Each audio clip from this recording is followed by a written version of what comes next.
everybody. It's Georgia Rose, and I'm in the soul space. I'm still loving my new studio. I was just talking to Bobby Lacera, my producer, about it. So I just love it here. I want to live here. It was so cool. About 5 minutes ago, they were giving me all this attention and making sure that I was in the right place and making sure my mic worked. And there's nothing like Monday nights at 7 o'clock when I just feel so completely indulged in my space. So welcome to my soul space. I am Georgia Rose, psychic astrologer. And I've been doing this podcast for quite a few years, but it seems to be taking a whole new life on in 2025. So thank you for joining me. I am here every Monday night at 7 o'clock live. And when I'm not live, I usually try and prepare a pretty good show for you guys. We talk about all things spiritual in the soul space. We talk about astrology and tarot cards and all kinds of spiritual things, healing work, anything that gets us into our higher self and living our best life, our full potential. That's what we're about here at Zenkuda. So welcome. For those of you who are not tuning in for the first time and you know how we do it here, we share the show with as many people as we can as soon as we get started. So I am going to just take 5 minutes to do that for you.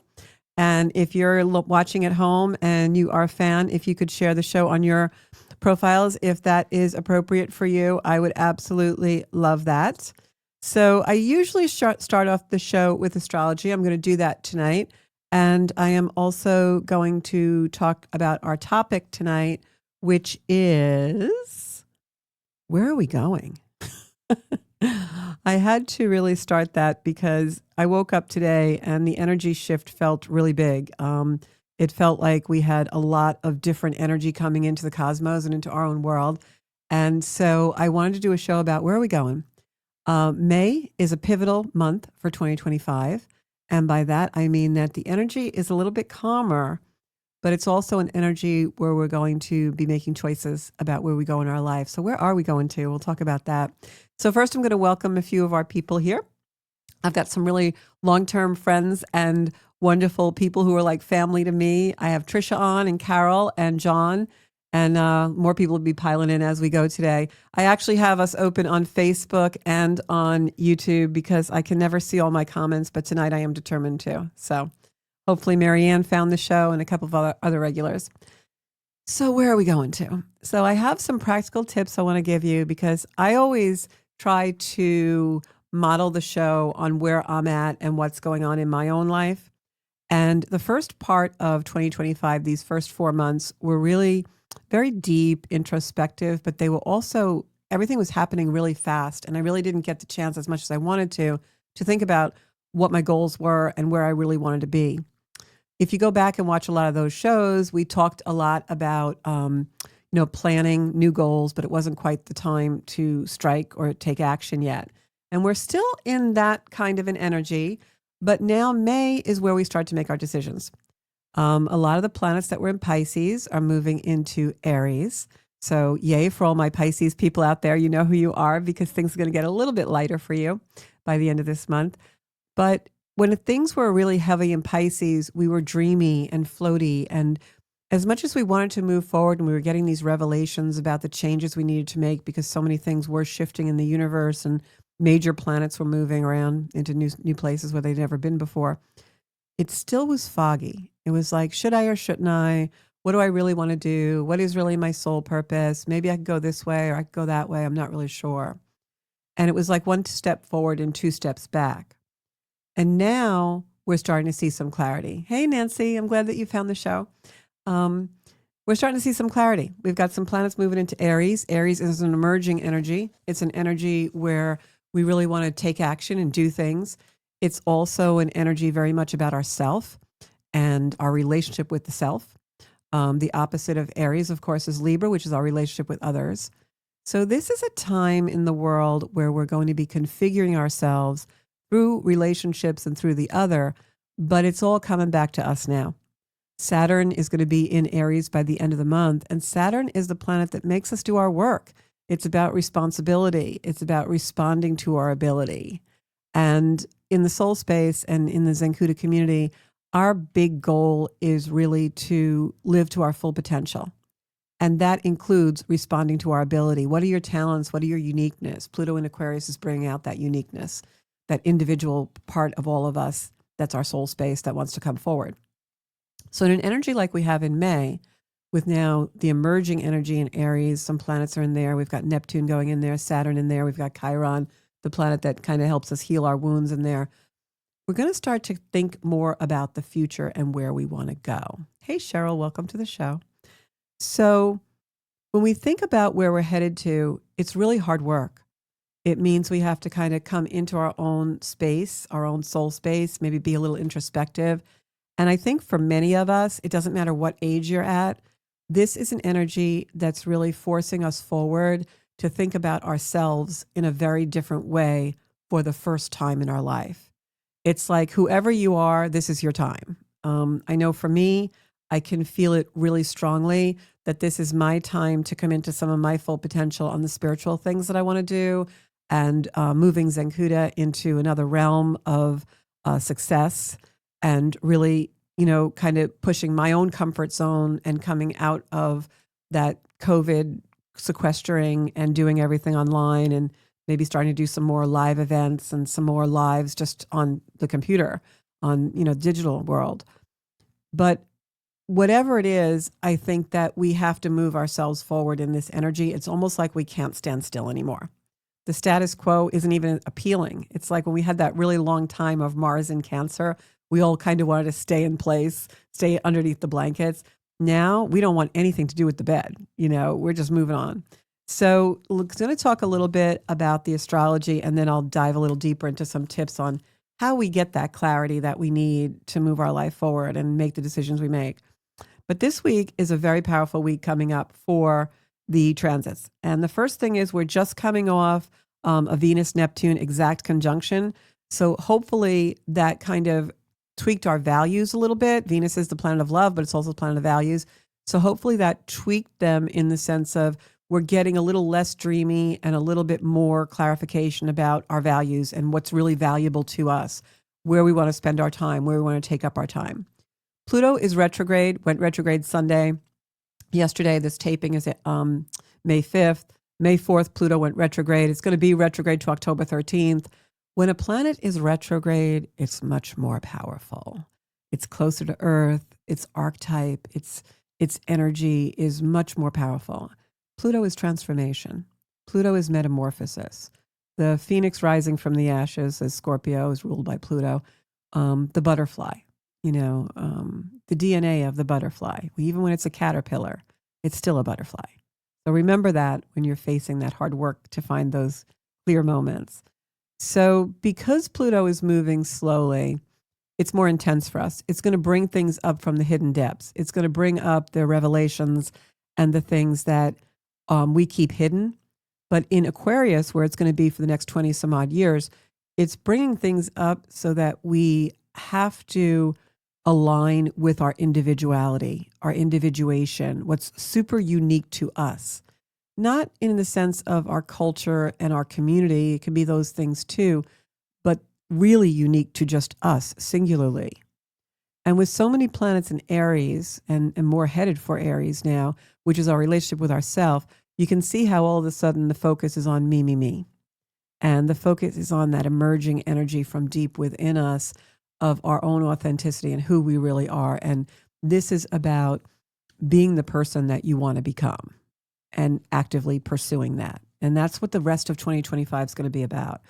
Wherever it falls in your chart, whatever house is going to really be the themes of where you find this authenticity emerging.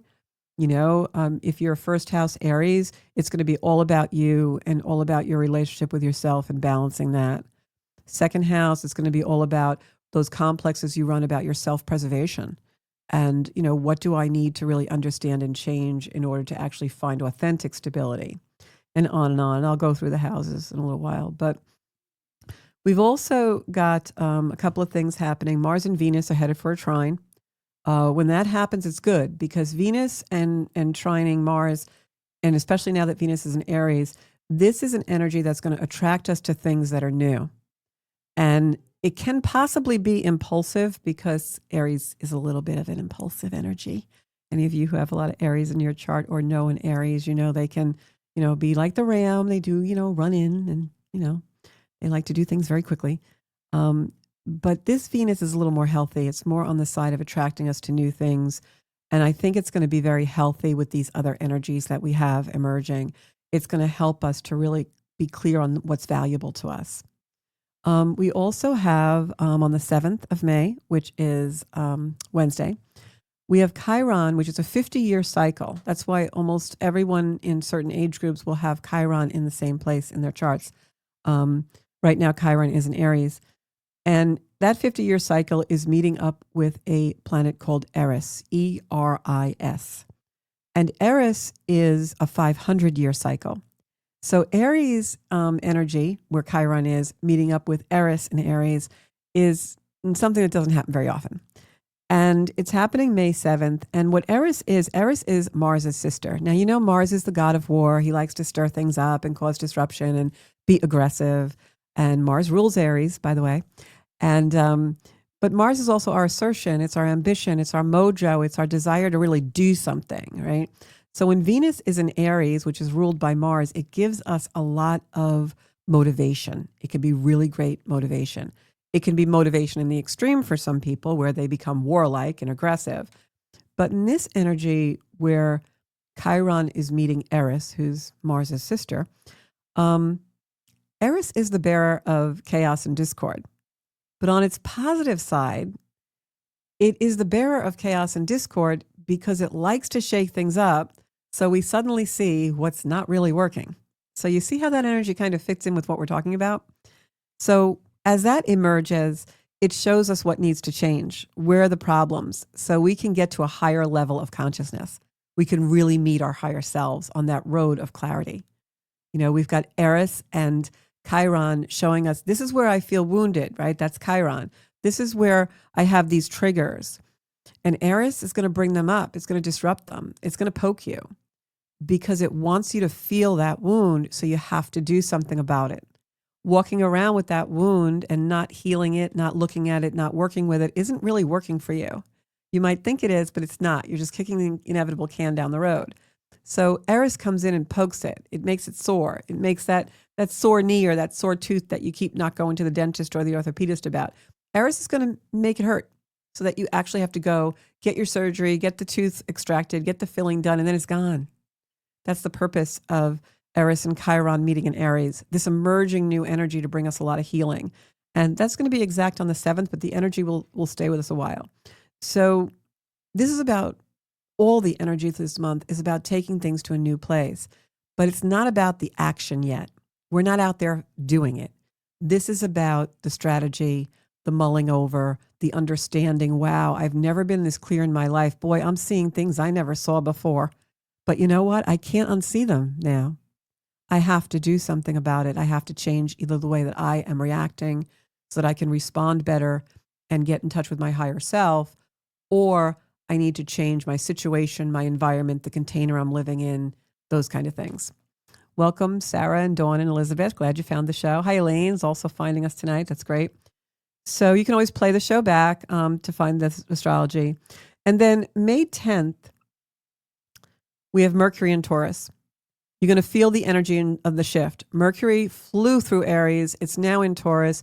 Mercury in Aries always makes us watch our words, especially the last couple of days right now, because Mercury was in a space in the sky where it could be very aggressive and we blurt things out. But now, as of the 10th, which is, I believe, Saturday, Mercury goes into Taurus and now it stabilizes the energy. It's a better time for that conversation, those talks, right? Just in time for Mother's Day here in the States. So we feel that energy shift on Saturday. We're not so impulsive about our words. We're more methodical. We're more determined. We're more interested in getting where we want to go. And that energy will be with us until May 25th. Mercury is just flying through the signs. And May 25th, it goes into Gemini. But take advantage of that Mercury between May 10th and May 25th, because it can really help us strategize with our words. I actually have a whole bunch of training sessions planned in my Earthbound life in real estate where I train agents. And I'm so glad that I'm doing those dates in between those days, because it's going to help me really be much better with my words. So if you have anything to do, those conversations to have, anything like that. And then Sunday, the moon starts to go into Scorpio. And we have a full moon coming in on the 12th, which is Monday. It's a very, very powerful full moon. I talked about it in our last show. I'll probably do a separate video about that. That full moon in Scorpio is happening 2 hours after that full moon. The sun and Uranus meet in Taurus. So Uranus is a disruptor. The full moon in Scorpio is very Plutonian energy. It's like revealing things from the depth. It's a possessive, passionate, transformative, metamorphosis-like energy. That full moon, I believe, is going to probably change things and shake things up for all of us in our personal lives. Scorpio is an energy that likes to reveal things. My intuitive and psychic sense when I look at the chart of the full moon is telling me that things that have been under the ground, things that have been hidden for a long time, are going to be revealed for our betterment. They may be a little hard to take, they may be a little shocking, but they're going to bring us and give us the clarity that we really, really need in this energy. And the reason I'm saying that is because May 25th is also when this happens on the 12th, the full moon, but May 25th, Mercury goes to Gemini. And then also on the 26th of the month, that's when Saturn really goes into Aries. So we've got a lot of shifting energy this month. And the moons always shift things. The moons are emotional. They're our identity. They guide the chart, especially for people who have heavy charts that are ruled by the moon, like Cancer people and things like that, if you have a Cancer sun, moon, or rising. So this particular full moon on the 12th, which is Monday, the day after Mother's Day, and you'll feel this energy that weekend as well, this weekend coming up. This is when something is definitely going to happen with that is revealed. We are also no longer in the constraints of Mercury in Taurus, because on May 17th, Mercury already is well into Gemini. So like I said, this full moon happens on the 12th, but by the 17th, everything really changes. So it's a very disruptive week, but it's even as we're going through it, we have the feeling and we know with great certainty that this is a good thing. It may tweak a little bit and hurt a little bit, but it's almost like taking out the splinter. Like, it's going to prick your finger and hurt, but it's going to feel so good when it gets out. So, so whatever gets revealed in that full moon energy, sit with it. Very important for us to sit with it. Don't react, respond to it, because we can't hold back something that needs to happen on May 11th and 12th. I'm telling you, something needs to happen. We're not holding it back. The sun is closing into Uranus. The sun and Uranus exact that May 17th. We're no longer looking, into that Mercury in Taurus, where now Mercury is squaring Pluto a half hour after the full moon. So this is all about things need to be revealed. And the moon also trines Saturn, which is the last degree of Pisces during the full moon. So this is about moon trining Saturn, showing us where do we need to do our work, where do we need to do our Saturn, the taskmaster, where we take responsibility and are able to respond to our own individual abilities in order to reach our full potential. The clock just said 3:33 because we have a timer for the show. So funny. Mercury is going to square Pluto a half hour after the full moon. What does that mean? Mercury square Pluto is the minds, the communication. Squaring Pluto, which more than likely is ready to reveal something that's been hidden in its depths for a long time. That's the communication. It comes out. We find out. It's like, or we tell something. We communicate something that we've been keeping hidden. Maybe we haven't been honest about a feeling in a relationship or a place or a container we live in or something, and now it's going to come out. The full moon in Scorpio on May 12th is at 22 degrees of Scorpio. And also, although Uranus and the sun will be closing into a conjunction, which means they're right in the same position in the sky, which just makes Uranus, the planet of sudden awakening and shocking things, just combustible with the sun there, lighting it up. We also have a fixed star called Algol right there by Uranus in this sky. And Algol is known as off with their heads, the beheading star. Algol can be physically actually that, or it can just be losing our heads, like boom, happens. So this is definitely a crazy full moon. I hate to use that word, but this is a very intense full moon. And I'm going to probably strap myself in and just not leave the house because it's happening on my natal moon at 22 degrees of Scorpio. So I'm going to have some major awakenings this weekend and Monday. And then by Tuesday, May 13th, the moon goes into Sag. And then we are just like optimistic and happy and, oh, let's have a party. Who cares what really, we all got our heads blown off, but we're good. That kind of thing. So this is going to really like bring us to a place where things are going to be new and refreshed, which led me to my topic of the show. Where are we going? Where are we going, guys? Right? Hey, Dawn, how are you? Kim's here. So where the heck are we going? I'm not sure, but we'll find out. So my tips and practical things for this evening for where are we going? Well, first of all, one of the things I'm going to say to you is very basic.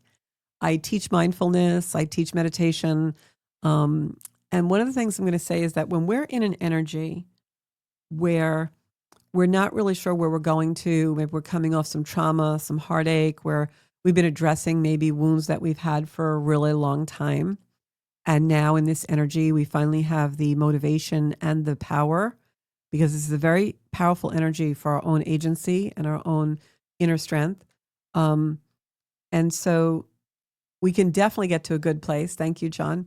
And this is, the universe is like supporting us. The universe is supporting us in finding that agency and the power we need. And one of the things I'm going to ask you guys to ask yourself, I know many of you journal like I do, and we write things down and we spend time in quiet contemplation. Contemplation is definitely the medicine right now.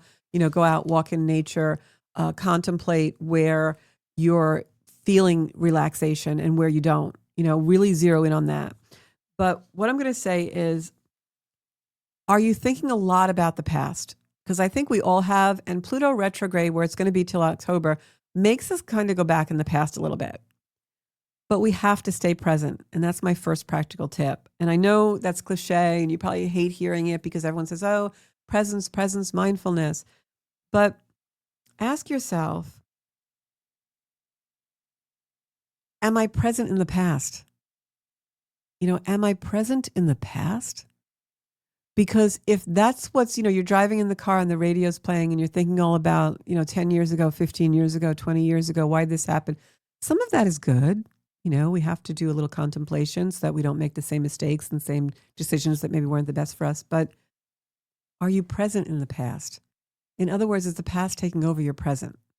Because if that is the case, what happens is we repeat. Because remember, law of attraction, you're bringing in that past into your present. And that's what a lot of us do, especially when we start to obsess things, right? We start to think about that person who left us or that relationship that didn't work, or why did I get divorced? Or, yeah, you know, why did I used to do that? Or how come my sister said that to me? And over and over and over. And now our present is the past. So that's the first step I'm going to tell you when you're trying to figure out, like, where are we going to? Because we can't solve a problem when we're in that psychic drift of the past, in the past world. And the past world is actually becoming our present. Why do we do the things we do? So we're going to keep ruminating. I love that word, ruminating. We're going to ruminate over these things, right? And we'll keep talking about them to others, and we'll keep going over them in our mind. We'll keep playing the song, right? How many of you, when you went to a breakup or you left a job or time in your life that went, you know, away, it was over and you were on to the next thing, but you kept playing the music from that time, right? And then it becomes not always in a good way. It becomes like you're wallowing in it and your past is now your present. Well, that's not good, because in doing that, you're not really getting to the root cause. The root cause when you start ruminating about the past is, okay, it happened. I feel it happened. I can, you know, lay on this couch or floor or yoga mat or wherever and feel it in my belly and really take it on. But I don't want to do that for the rest of my life. I want to know what the root cause was so I never go through that again. And ask yourself, what was the root cause? Did I stay someplace I shouldn't have too long? Did I not allow my authentic self to be honest about where I was? And I really wasn't happy, but I didn't admit it to myself or anybody else. I know in my own life, there were many years where I was playing a role. It was almost like I was an actress in a play, but I didn't even have a consciousness of that. And And I remember when I changed and I started to find my authentic self, and it was a very long process, years. I'm still on that road. And I remember someone saying to me, why wouldn't you want to still do that and this and whatever? You're so good at it. And I said, no, I never really enjoyed it. I'm just really good at rising to the occasion. And I found that one of the things, and it's common with kids who grow up fast because, they don't really have parental units or support in the house. We grow up fast and then responsibility becomes our life. Wherever we go, we take the responsibility. We take it on. We're not just the caretaker, but we're the doer and the maker and the shaker. And I did all those things, and some of which I really hated. I'm going to be honest. Like, I was really good at a lot of stuff I really didn't like. I just was really good at rising to an occasion. So what's the root cause? The root cause was me. No one had a gun to my head. I just was running a complex where I thought I had to jump in and save everybody in the world and make everything nice. And, oh, we have to do this and we got to make money here. And, oh, we have to, tidy this up. And, oh, let's go do this now. And, oh, this is what everyone has to do. And this is what you're supposed to do. So let me go do it. And I forgot to include myself in my life.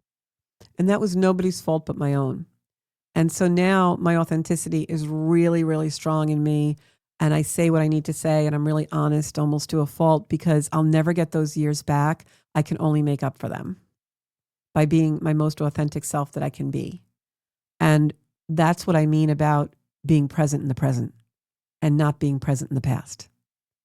I can ruminate for years about, oh my God, I did so much of that. I did so much of this. Why did I do that? I did it because I was not including myself in my own life. Oh yeah, make sure I do that today. I got to include myself here, right? So get to the root cause, whatever it was. And then you're going to start to find where you're going to. Because if you don't get to the root cause and we don't not make the past our present, what happens is where we're going to is where we've been. We're going to where we came from. That's where you're going to. You're going to where you came from. And I don't ever want to go to where I came from. I want a whole new world. So that's number one. So I hope that helps somebody out there. And I'm sorry if I sound really serious and a little bit more of a taskmaster tonight. I'm being this way to myself because it's time. Guys, it's time. We are at such a critical time in the world, in all of our lives right now. This is the time to really start to tap into those potentials and bring ourselves up by our bootstraps and start really, really living. So how do we find the road to land on, right? We're all in this little bit of a drift. We're all like, is it here? Is it there? There's a fork in the road. I see it. I see the decisions, but where's the landing? So in order to find the problem of that drifting, you have to find new purpose. The old purposes are not going to work. I mean, even some people's purpose is their children, which is great. But even that changes, right? We can't make our children our purpose forever. We can't make our partner our purpose forever. Life is impermanent. So if you're trying to find the new landing, you have to find a new purpose. And that comes from step one, being present. What feels good to me? Oh, I like doing this. I need to do more of that. Oh, that doesn't feel so good. Maybe I should stop doing that. Maybe I should do less of that. So throughout your day, really think about, how does this feel? How do I feel? Am I checked in? Am I checking out? Am I thinking about the past again? Where am I? Oh, wait, let me firmly plant my feet in the present, because if I don't, the only place I'm going to is where I came from. So that's kind of how it works. So find that intentional path. And it could be anything. I visited my sister this weekend, and she's been taking crochet classes. She's retired now. And she showed me the most beautiful blankets and these new stitches that she learned. And that's her. She loves it. It's igniting her creative passion. And she's making all these things, and it's just really beautiful. And she lit up, and I thought, wow, she's found a new path. This is something she really hasn't done, or in many, many years, or really never devoted herself to. And through that, she is allowing her own authenticity and creativity to come in. It's lighting her up. And now that wave, that flow, she's catching that wave of creativity. She's catching that wave of flow.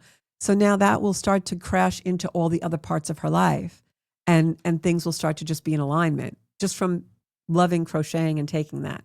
So it doesn't have to be a grand gesture. If you loved bike riding as a kid and you haven't done it in years, go buy a damn bike.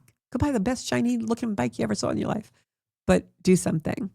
So, and And Liz says, all these people talking about crochet today. Oh, really? Lately? I didn't know that. That's funny. You should crochet. Doing something with your hands is really good. So, a lot of times I see people for readings and chart readings, and I can tell them, this is your soul's journey. I can, pinpoint, why their soul came here. But I can't tell them how they're going to actuate that or what their version of that looks like. That's their individuation, their own soul growth, their own soul and conversations and energy of the soul. But what I can tell you is that the journey is the path. All right. The journey is the answer. A lot of people tell me, I don't know what my soul purpose is. I don't know why I'm here. The journey is the answer. But if you're not present on the journey, you won't have the answer. So when people say that to me, and you might be feeling that way in the audience right now, sometimes I feel that way. We all do. It's not anything unique to a person. We all are like, well, what's my purpose? Where am I supposed to be going right now? Right? The journey is part of the answer. But if you're not present on the journey, you don't see it. So what happens when people say, I don't know what my soul purpose is, I never have felt it, I can't find it, it's because you're not present. And I know that sounds trite, but it's the truth. When you're present, you see the signs. When you're present, you feel the energy, you catch the wave. But if you're not present, you can't do that. And also put yourself in groups, but the groups that you put yourself in, make sure they're supportive to you. And when you do it, ask for feedback. What did you think of that answer I had? Or what did you think of the conversation I participated in? And, be brave enough to listen to the feedback, because that's also going to show you your purpose. We configure ourselves through others, not enough so that our agency is mutated or we're taking on their characteristics or really paying a tremendous amount of attention to what they say, but using it as a guide of what feels right to us. If you understand that, that's like a really big thing. So identifying our own complexes is done on the journey. If we don't interact with other people, we don't see ourselves. But other people are not meant to be our judge, jury, and whatever else. They're meant to give us prompts and subtle nuances so that we form our own opinions about ourselves. We know what's real and we know what we can discern. And once you can do that and be fully present for it, then the soul purpose and where you're going to becomes super, super clear. So make sure you're going to someplace new. You have a new sense of purpose, that you're looking for that landing strip, right? Make sure that you are also questioning yourself about the root causes when you start to go into past things. And then identify the complexes to work on. When we can identify like, wow, I shouldn't have done that, or, oh, maybe I could have been a better partner in that moment, or maybe I could have been a better mom or dad, or wow, there really was nothing I could have done anything better than what I think I did my best there. Then move on from that. And you've taken everything you can, leave the rest. Because whatever that experience was, it happened so that you could do exactly that. Nothing more, nothing less. Experiences don't happen to us so that we wallow in them and stay in the junk. Experiences happen to us so that we gain wisdom and can bring ourselves forward. One of the things that I absolutely can say, because I've lived more than I'm going to live, obviously, the most important things we have to learn from is not mentors or other people or great works of literature, the Bible, or the Karma Sutra, or the Yoga Sutras, or the best cooking book we could ever read if we're a chef. No, the best thing we have access to in life that we learn from is our lived experiences. Our lived experiences. And most people, especially a large percentage of the population, goes through life either in denial or ignoring their lived experiences. If it's painful, don't go there. And that is the absolute most golden thing that Creator, God, whatever you refer to Spirit as, gives us, is our lived experiences. So we must embrace them and we must live them fully, because that's what's going to bring us to where we're going. All right. And that's why experiences are so often repeated, because we ignore them and we deny them and we squash them and we repress them and we suppress them. So the Creator has to keep giving them to us because we need to notice them. So,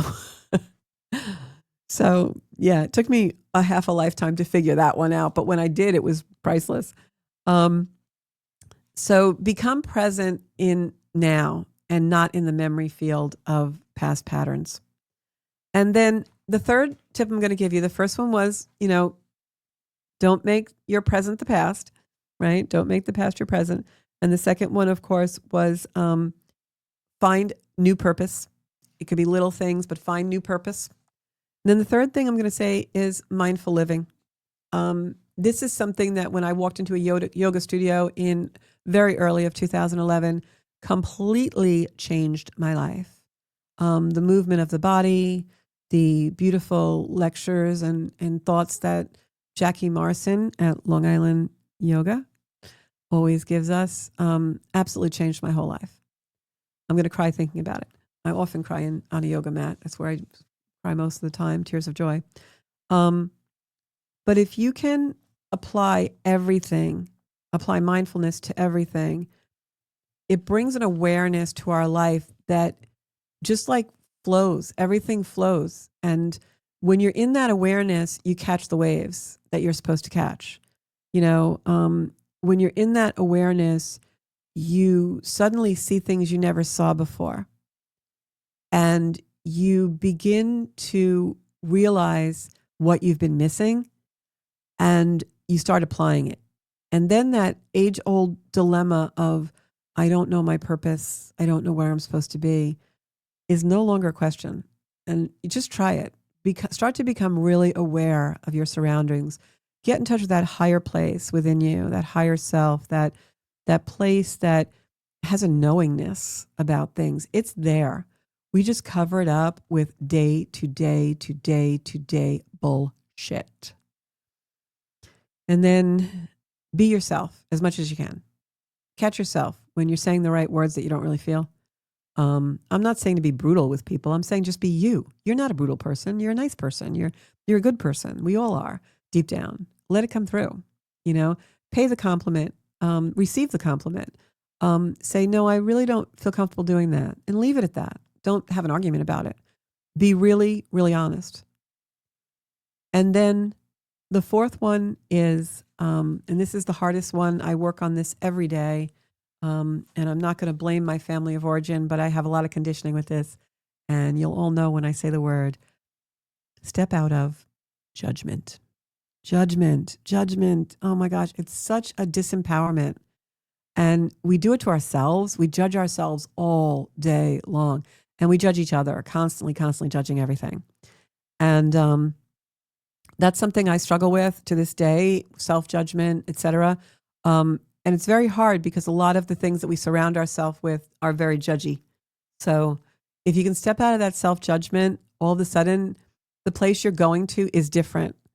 Because I think sometimes when we get into that judgment place, the big J, when we're looking to create our future and create our life and live in full potential, we start to judge a lot of our thoughts and decisions. And maybe we want to go someplace really special that's special to us, but we start to judge ourselves. Like using my sis as an example, in the crocheting, like, what if she had said to herself, oh, that's silly. It sounds like so old fashioned and people will make fun of me if I just take up crocheting, they'll think I'm boring. Like, what if she didn't that and she never went and took the classes and never found that joy? And that's how destructive judgment is, and in even our self-judgment. And then also, how many times are we responsible maybe for not just taking the wind out of our own sails, but maybe someone else, and we do it in very subtle ways, like the child comes home and says, Mom, I was thinking about taking this in college. And we're like, what the hell would you want to do that for? Right? So, we blurt things out that we don't realize are going to be making someone go on a wrong path when maybe they were choosing the right path. Okay. So if you're looking to have more mindfulness and awareness, I'm going to give you some things that you can do. And they're really easy, but it takes structure and discipline.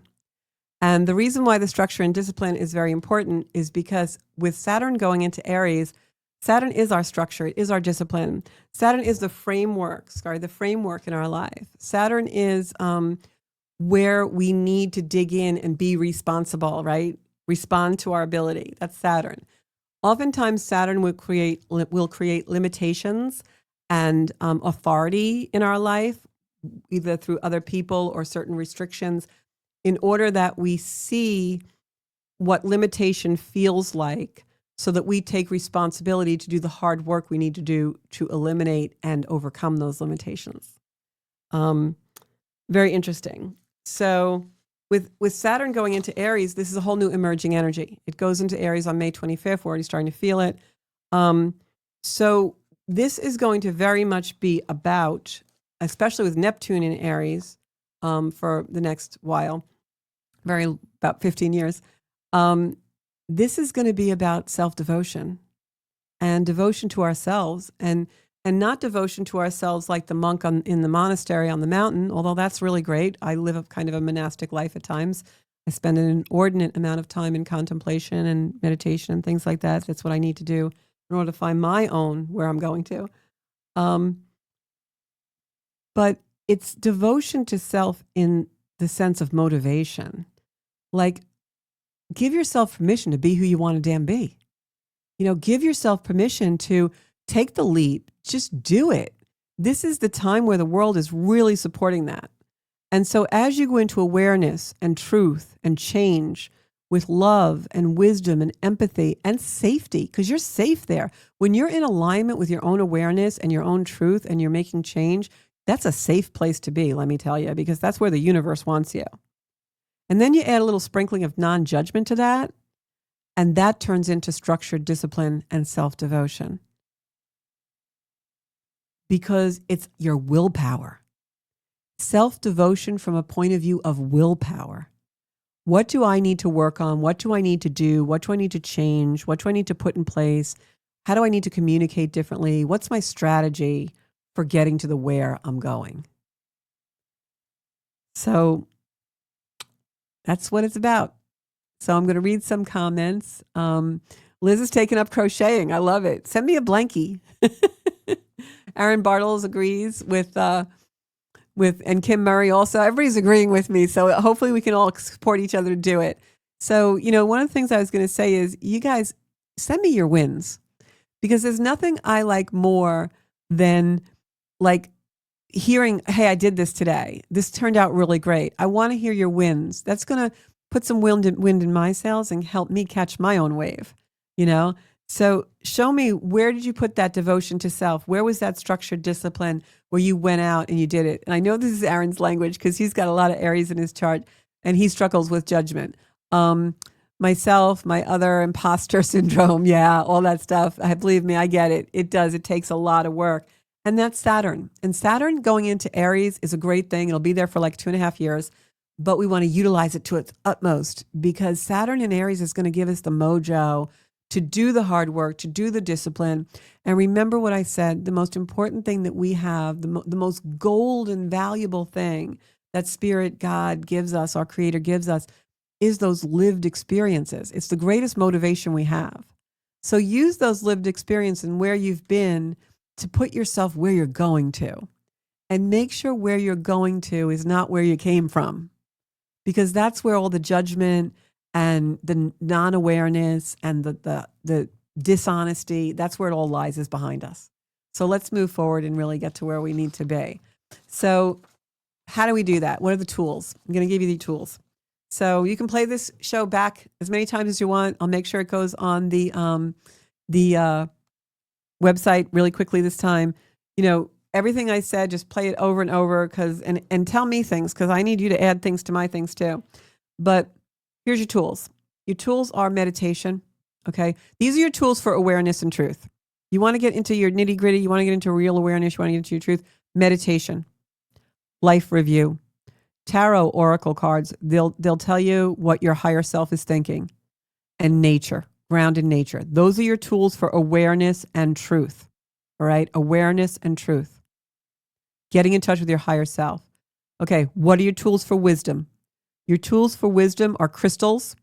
Crystals are record keepers. They're going to show you and tell you and give you emotions that'll be very strong wisdom makers for you. Intuition. Start to tap into your intuition. Okay?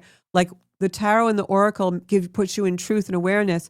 It also will allow you to exercise that intuition. So crystals, intuition, exercises in intuition. Pick a card every day. Try and say, okay, I think I'm going to pick this card. And you pick the card. Your intuition will start to get heightened. Okay. Books, all kinds of books. I mean, I could do a reading list for a mile long. Anything that, you go to the bookstore, and I know that's old fashioned, but walk around the shelves. Something's going to fly out at you. All right. Used to happen to me all the time.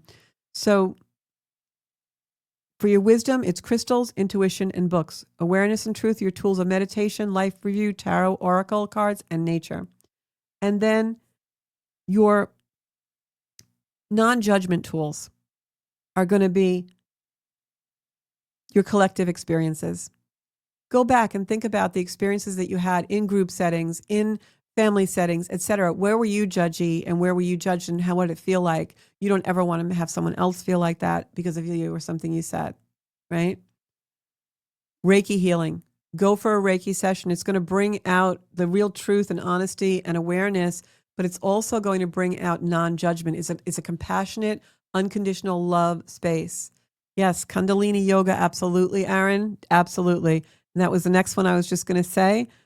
For your non-judgment is collective experiences, go over them, your direct experiences, Reiki healing, and yoga. Yoga for non-judgment. If I didn't walk into that studio in 2011, I'm going to tell you guys, I really am not sure I would be here right now. And I say that with really literal meaning. I probably would have taken my own life because I was that drowned in detriment and deprivation. Yoga saved my life. It really did. So your tools, again, for awareness and truth to bring you to where are you going to, what's my landing strip, what's my real place in the future, are meditation, life reviews, tarot, oracle, and nature. By life review, I mean go over something, but don't let the past be your present, okay? For your wisdom, use crystals, intuition. You want to do intuitive exercises and read books that are inspiring to you. And then to work on the non-judgment, collective experiences, direct experiences, go back. When was I judged? What did it feel like? When did I judge other people? Reiki healing, put yourself in a compassionate, totally unconditional space of love. And that dissolves the judgment. And then yoga, the most non-judgmental, compassionate place you'll ever be. And Elaine is saying, yep, intuition from tarot. Definitely. That's why I do tarot. So that's pretty much our show for tonight. I loved tonight's show. I hope you guys did too. This is the kind of work I actually love doing because I learned from you guys as well. So definitely keep commenting and send me your wins. Let me know, what's going on in your lives and what you did that really worked. And Cheryl, I love you too. You know that. I love all of you tonight. I'm sending such beautiful, big, I'm going to send hearts up.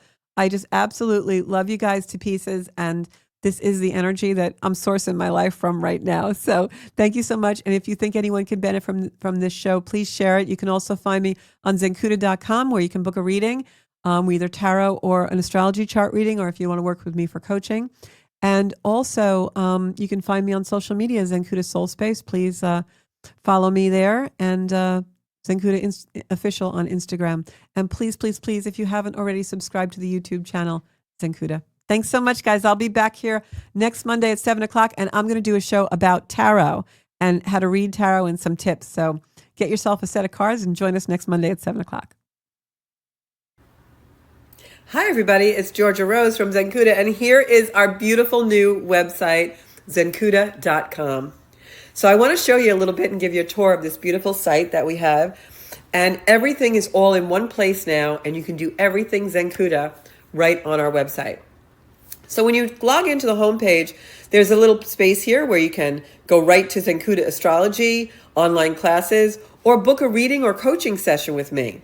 Not only do I offer astrology readings and coaching sessions, but I also do tarot work and all kinds of things to help you get in touch with your own soul space and living Zenkuda.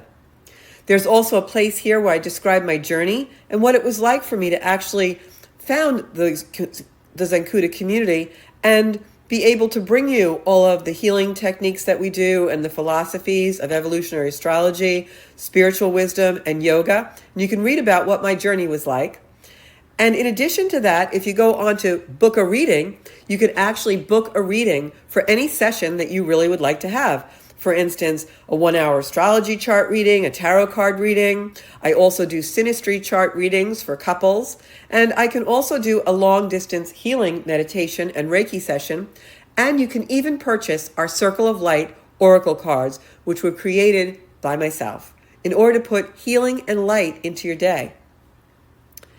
If you go back up, there's also a space where we're going to be putting our online classes. Those will be very, very soon. If you'd like to be informed about those online classes about astrology and spirituality, yoga, all sorts of things, you can join our wait list and just give us your email, and we'll be sure to let you know exactly when classes will be starting.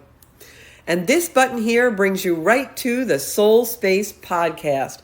You can now watch the Soul Space live or past Soul Space podcast right on our zencuda.com page. You can listen to them on Apple Podcasts, Spotify, or on YouTube and enjoy every minute and never miss a show. So I hope you'll look at this beautiful website. I'm also writing blogs about my journey, and we're in the process of importing all the older blogs that I've written in the last 5 to 10 years right on our Rose blog page, which is my beautiful blog. And you can, anytime you want, just come in and read all about my own journey to finding Zencuda. If you want to work with me in a small or large group, or book me for reading, or doing a gallery style reading, or a public speaking event, or even a retreat, you can do that on our Work with Georgia page. And hopefully we can help you create your future with some coaching or some astrology workshops.